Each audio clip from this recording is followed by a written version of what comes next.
keempat, Abdurrahman Wahid. Atau Gus Dur, Yeni Wahid menilai kemungkinan akan ada ketegangan dan pertikaian antara negara-negara ke depannya. Dan ia merasa hanya Prabowo Subianto yang bisa menghadapi itu. Hal itu dia sampaikan saat berkunjung ke kediaman Menteri Pertahanan sekaligus bakal calon presiden dari Partai Gerindra di Kartanagara 4, Jakarta. Yeni menjelaskan jika saat ini sudah mulai nampak ketegangan antara negara-negara yang berada di sekitar Indonesia. Dan bukan tidak mungkin Indonesia akan kena dampaknya. Sehingga menurut Yeni, Prabowo yang seorang purnawirawan jenderal TNI bisa paham soal geopolitik yang terjadi. Kenapa kita butuh figur seperti Prabowo? Ya, karena saya percaya setiap zaman membutuhkan pemimpinnya. Nah, zaman mulai dari Bung Karno pada waktu itu transisi kemerdekaan, kita butuh pemimpin revolusioner.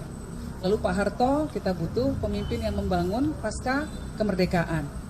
Pak Habibie, beliau memberikan imajinasi tentang negara yang berbasis teknologi. Gus Dur memberikan fondasi tentang demokrasi dan kesetaraan untuk semua, keadilan sosial bagi seluruh warga Indonesia. Bu Mega kemudian mengedepankan populisme dalam kebijakan pemerintahan beliau.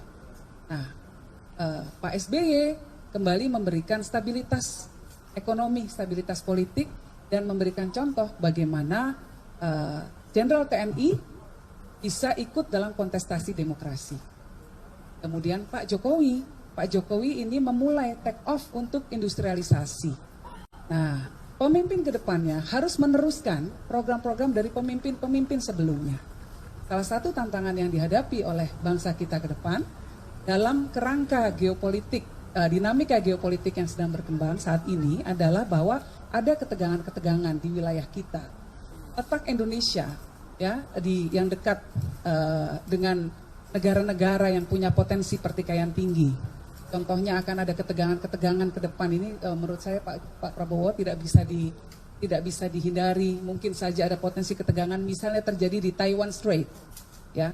Kalau itu terjadi ketika ada negara yang melakukan move di sana secara navigasional, itu kemudian akan berdampak kepada pasokan rantai global.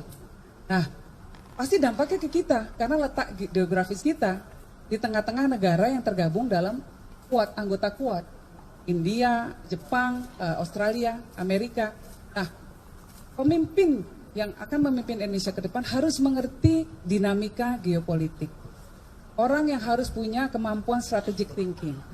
Nah, saya rasa orang seperti Pak Prabowo ini punya kemampuan seperti itu. Maka wajib bagi saya sebagai representasi dari kelompok Gus Dur untuk berkomunikasi intens dengan Pak Prabowo, dengan Mas Bowo, untuk mendengarkan kebijakan-kebijakan beliau, dan